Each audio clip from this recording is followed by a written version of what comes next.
स्वागत है। आज हम विनायक सावरकर और अभिनव भारत के शुरुआती दिनों पर बात कर रहे हैं।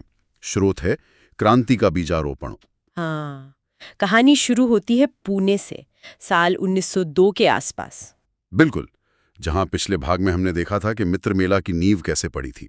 आज हम ये समझने की कोशिश करेंगे कि ये छोटा सा ग्रुप कैसे एक सीक्रेट क्रांतिकारी संगठन बना। और सावरकर की शुरुआती गतिविधियां क्या थीं, इस पर भी बात करेंगे। सही। और देखिए, ये दिलचस्प है कि कैसे एक मतलब छात्रों का समूह जो शायद सिर्फ चर्चाएं करता हो, वो एक संगठित गुप्त क्रांतिकारी आंदोलन बन गया। हाँ, ये बदलाव कैसे आया? और इस पूरे बदलाव में सावरकर की भूमिका बहुत अहम थी। वो सिर्फ एक नेता नहीं थे, बल्कि एक विचारक, एक आइडियोलॉजिस्ट और जबरदस्त लेखक भी थे। सही कहा। फर्ग्यूसन कॉलेज उस जमाने में राष्ट्रवाद का एक तरह से सेंटर बन रहा था। बहुत से युवा थे वहां, जोश था, लेकिन सावरकर ने उस एहसास को शब्द दिए, एक दिशा दी। उनकी स्पीच और राइटिंग दोनों में बहुत दम था। हाँ, फिर 1904 आया और मित्र मेला को एक नया रूप मिला, अभिनव भारत। हाँ, अभिनव भारत। और ये सिर्फ नाम बदलना नहीं था, ये समझना जरूरी है। ये एक बहुत बड़ा स्ट्रेटेजिक कदम था। मतलब ये कि अभिनव भारत अब एक बाकायदा गुप्त क्रांतिकारी संगठन बन गया था, सीक्रेट सोसाइटी।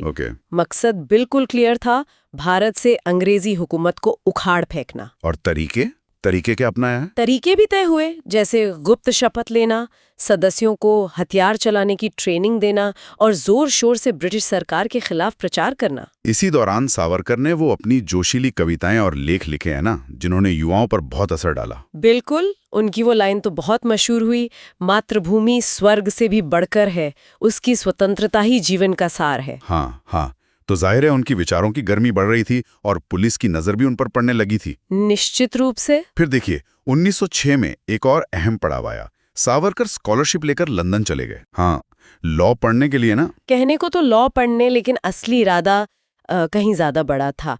वो भारत की आजादी की लड़ाई को इंटरनेशनल लेवल पर ले जाना चाहते थे। अच्छा। लंदन पहुंचकर वो सीधे इंडिया हाउस से जुड़ गए। वो उस समय विदेश में भारतीय क्रांतिकारियों का एक बड़ा अड्डा था। श्यामजी कृष्ण वर्मा जैसे लोग वहां पहले से एक्टिव थे। और वहीं लंदन में उन्होंने अपनी वो सबसे अहम किताब लिखी, the first war of Indian independence 1857। हाँ, ये बहुत महत्वपूर्ण काम था, क्योंकि अंग्रेज जिसे सिर्फ एक सिपाही विद्रोह या गदर कहते थे, हाँ, उसे कम करके आंकते थे। बिल्कुल, सावरकर ने उसे भारत का पहला ऑर्गेनाइज्ड मतलब संगठित स्वतंत्रता संग्राम साबित करने की कोशिश की। ये तो बड़ी बात थी। और देखिए ना, कमाल की बात यह है कि ब्रिटिश सरकार ने किताब छपने से पहले ही उसे बैन कर दिया था। अच्छा, छपने से भी पहले? हाँ, लेकिन फिर भी वो गुप्त रूप से भारत पहुंची, दुनिया भर में फैली। इससे पता चलता है कि विचारों को दबाना कितना मुश्किल होता है। भी दे रहे थे।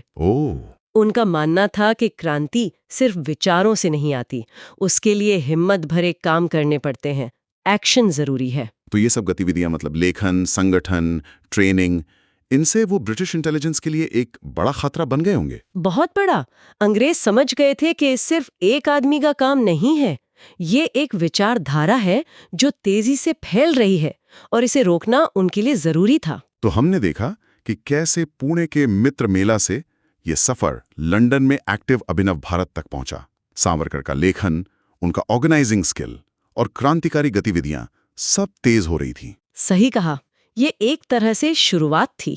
हाँ, जैसा कि ये स्रोत इशारा करते हैं, कहानी यहाँ खत्म नहीं हुई थी, बल्कि असली संघर्ष तो शायद अब शुरू होना था। यहाँ भारत में आजादी की लड़ाई की आग को और हवा दे सकती है। हाँ, विचारों का और एक्शन का ये कनेक्शन, ये हमेशा ही बहुत पावरफुल रहा है। इस पर गौर करना चाहिए।